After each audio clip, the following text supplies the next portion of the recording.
తాకట్లో ఉన్న మీ బంగారాన్ని విడిపించి ఆ రోజు ఆన్లైన్ రేటుకి కొంటాం. Sharma gold company.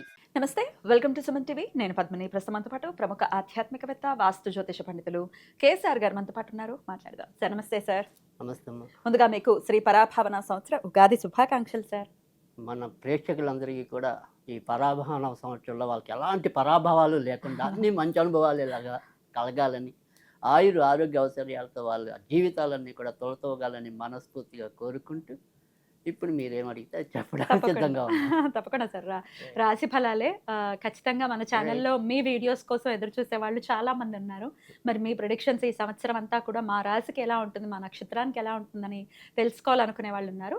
అది తెలియచేద్దాం. అంతకన్నా ముందు గురు రాశి త్రయం ఎటువంటి ఫలితాలను ఇస్తుంది సార్? అంటే ఇది లాస్ట్ ఇయర్ కూడా జరిగింది, ఈ ఇయర్ కూడా జరగబోతోంది. కన్జర్వేటివ్గా ఇట్లా జరగటం ఎటువంటి ఫలితాలను ఇస్తుంది సార్?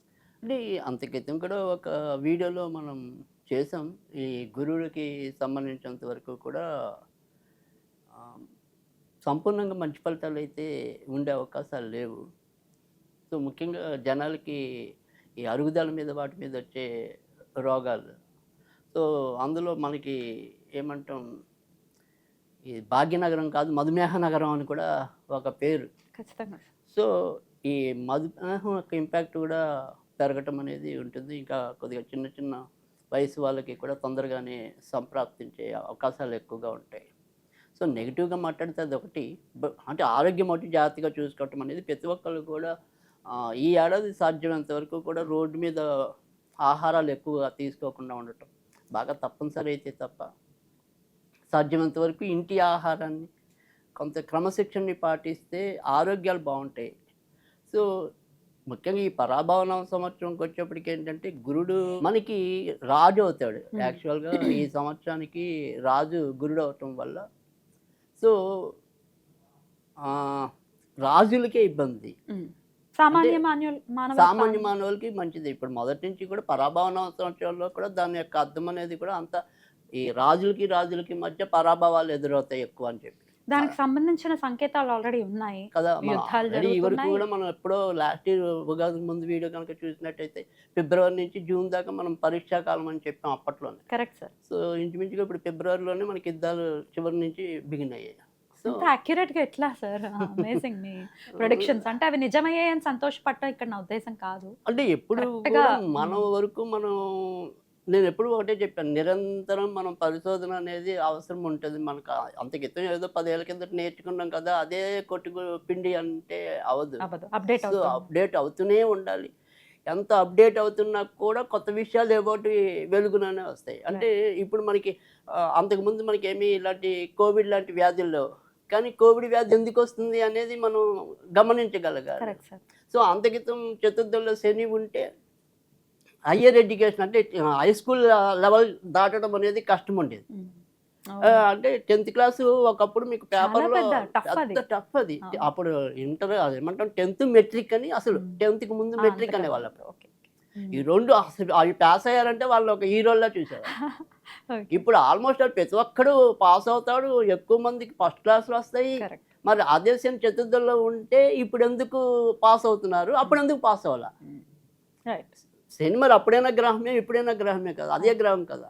సో అందుకని మనం ఎందుకని ఈ రకమైన చేంజ్, అందుకని మనకి ఎప్పుడైనా సరే జాతకాలు చెప్పేప్పుడు పరిసరాలు, వాతావరణం, సో అవన్నీ కూడా గమనించి చెప్పాలని స్పష్టంగా ఉంటుంది మనకి. సో అందుకని ఇక్కడ మనకి పరాభవన సృష్టిలో గురుడికి వచ్చే ఇంపాక్ట్ వరకు ఏంటంటే ఎక్కువ రాజుల మధ్య కానీ ప్రజలు కొంతవరకు ఆర్థికంగా ఎదిగేందుకు ఈ సంవత్సరం బాగా దోహదపడుతుంది. మరి ఈ యుద్ధాలు ఆగుతాయా sir on this note?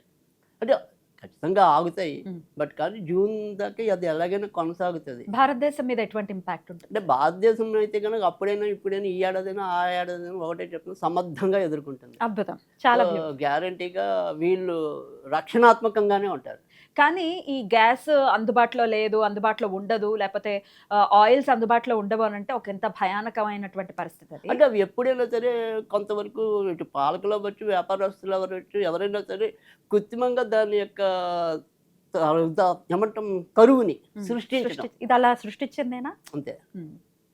So అందుకని మొన్న కూడా మనకి రీసెంట్గా ఈ మోదీ కానీ వీళ్ళు కానీ అదే చెప్పారు, మనం ఏదైనా సరే మీ ఉత్పత్తి పెంచండి, మనకి ఆ ప్రాబ్లం రాకూడదు అని చెప్పి.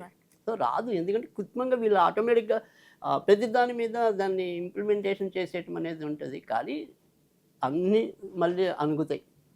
అందరూ ప్రశాంతంగానే ఉంటారు, ఇబ్బంది ఏమి ఉండదు అని అంటున్నారు. ముఖ్యంగా ప్రజలైతే బాగుంటారు.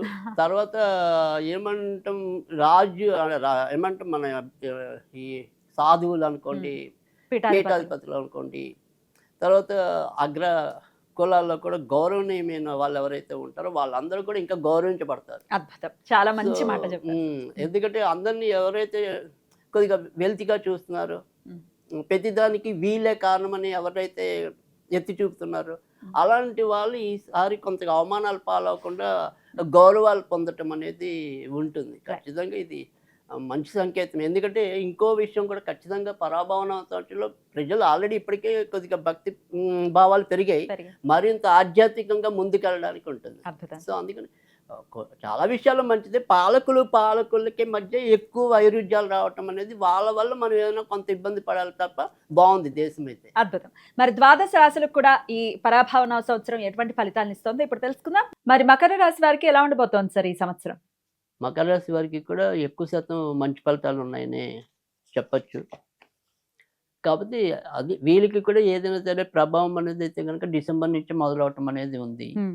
ప్రస్తుతం ఉన్న గోచార రీత్యా వీళ్ళు జాగ్రత్త పడాల్సిందల్లా కూడా ఎక్కువ శాతం అయితే కనుక మనకి జూన్లో ఈ గురుడు ఓర్చలోకి వచ్చినప్పటికీ కూడా వీళ్ళకి సప్తమ స్థానంలోకి రావటం అనేది ఉంటుంది.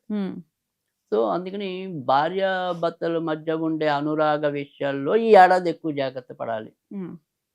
తర్వాత కొత్తగా పెళ్ళైన వాళ్ళు మరింత జాగ్రత్త పడాలి, ఎందుకంటే అకారణ వైరుధ్యాలు రావడానికి అవకాశాలు ఉన్నాయి. సో ఒక్కోసారి నెగిటివ్ వైపు వెళ్ళడానికి కూడా కొంత ప్రేరేపితంగా ఉండటం అనేది జరుగుతుంది. సో అదొక్కటి మనం జాగ్రత్త పడాలి, ఎందుకంటే డిసెంబర్ నుంచి అటు సప్తమంలోకి కేతువు రావటం అనేది ఉంటుంది, లగ్నంలోకి రాహు రావటం అనేది ఉంటుంది. కానీ ఉద్యోగాల విషయాల్లో మాత్రం చాలా మంచి అభివృద్ధి అయితే కనుక ఈ సంవత్సరం కూడా ఉంటుంది, ఎందుకంటే తృతీయ శని వీళ్ళకి బాగా మేలు చేయటం అనేది ఉంటుంది. కానీ శని అన్నవాడు ఎప్పుడైనా సరే శ్రమతో కూడిన విజయాలను ఇస్తాడు, కాబట్టి వీళ్ళు కొద్దిగా పట్టుదల చూపి, అలాగో మకరం అంటేనే వాళ్ళకి ఎంతో కొంత మొండి పట్టుదల అనేది ఉంటుంది, మరింత పట్టుదలతో కృషి చేస్తే కనుక చాలా అద్భుతమైన విజయం వీరికి లభించడానికి అయితే ఉంటుంది. అయితే పెళ్ళి కావాలి అనుకునే వాళ్ళు ప్రథమ అర్ధ భాగంలోనే ఎక్కువగా వెతికితే మరింత మంచి ఫలితాలు వస్తాయి. తర్వాత పెళ్లి విషయంలో మరొక సూచన ఏంటంటే కనుక, అంటే జూన్ నుంచి గురుడు మారుతారని చెప్పాం కదా, ఎవరికైనా సరే వాళ్ళ పిల్లలకి దూర సంబంధాలు చేయాలని, లేదు విదేశీ సంబంధాలే చేద్దామని, అంటే ఆల్రెడీ వాళ్ళ అబ్బాయో అమ్మాయో విదేశాల్లో ఉంటారు, అలాంటి వాళ్ళకి ఏదైనా విదేశీ సంబంధం అయితేనే బాగుంటుంది కదా, ఇక్కడ సంబంధం ఎందుకని చెప్పి అలా ఎన్ని సంబంధాలు వచ్చినా కూడా వాయిదా వేసే వాళ్ళు కొంతమంది ఉంటారు. అలాంటి వాళ్ళకి మాత్రం జూన్ నుంచి అనుకోవాలి. సో అలా దూర సంబంధాలు చేయాలి అనుకునే వారికి మాత్రం జూన్ నుంచి అనుకూలత రావటం అనేది ఉంటుంది, కనుక ఆ రకంగా మంచి అనేది ఉంటుంది. ఇక సంతానం కావాలి కొత్తగా అనుకునే వారికి అయితే కనుక ప్రస్తుతం అనుకూలమైన స్థితి అనేది ఉంటుంది. దీనికి పర్వాలేదు, ఇంచుమించుగా మనకి అక్టోబర్ వరకు అనుకూలత ఉంది. అక్టోబర్ నుంచి క్రమంగా సంతాన విషయాల్లో కొంత ఇబ్బంది పడటం అనేది ఉంది. అక్టోబర్ దాకా ఉన్న సంతానం కూడా అభివృద్ధిలోకి రావాలి అనుకుంటే కనుక సాధ్యం అవటం అనేది జరుగుతుంది. సో సంతాన విషయాల్లో అయితే కనుక మరీ బెంబేలు పడాల్సినంత అవసరం అయితే కనిపించడం లేదు. ఇక వ్యాపారస్తులకి అయితే కనుక ఖచ్చితంగా జూన్ లోపు ఎక్కువ మంచి జరగటం అనేది ఉంటుంది. జూన్ నుంచి ఎవరైనా సరే పార్ట్నర్షిప్ వ్యవహారాల్లో ఉన్న వాళ్ళు మాత్రమే ఎంతో కొంత జాగ్రత్త తీసుకోవాలి. డిసెంబర్ నుంచి మరింత జాగ్రత్త తీసుకోవాలి. ఇక మిగతా అన్ని విషయాలు అయితే కనుక ఏం పర్వాలేదు. అద్భుతం. మంచి సంవత్సరంగానే పరిగణించవచ్చు పర్వాలా మకర రాశి వారికి. మకర రాశి వాళ్ళు చూసుకోవాల్సిందల్లా కూడా కేవలం భార్యాభర్తల రిలేషన్, అదొక్కటి కొద్దిగా జాగ్రత్త పడితే మిగతా అన్ని విషయాలు బాగానే ఉన్నాయి. ఆ విషయంలో కూడా మంచి జరగాలంటే ఏ ఆరాధన చేయాలి? అంటే ఓవరాల్ గా ఆ విషయమనే కాదు, ఏదైనా సరే ఈ సంవత్సరం అంతా కూడా వీళ్ళకి గురుడు ఇంపాక్ట్, కేతు ఇంపాక్ట్ అనేది ఎక్కువగా కనిపిస్తుంది. సో సుబ్రహ్మణ్య స్వామికి సంబంధించిన పూజలు చేసుకోవటం వల్లే మంచి జరగడానికి చాలా అవకాశాలు ఎక్కువ ఉంటాయి. సో మంగళవారాలు, గురువారాలు సుబ్రహ్మణ్యుడికి సంబంధించిన ఏమైనా సరే Mm. స్తోత్రాలు చదువుతూ ఉంటాం. నిత్యం చదువుకున్నా కూడా మంచిదే. Right sir. కనీసం ఆ సమయాల్లో చదివినా కూడా చాలా మంచి ఫలితాలు రావడానికి ఉంటది. Switch word sir. So golden clouds. Golden clouds. So ఆ రకంగా చదివినట్టయితే కనుక మంచి ఫలితాలు రావడానికి ఉంటుంది. అలా రావాలి మకర రాశి వారికి అని మనస్ఫూర్తిగా కోరుకుంటూ ఇక నెక్స్ట్ వీడియోలో కుంభరాశి గురించి తెలుసుకుందాం. Thank you sir. నమస్తే.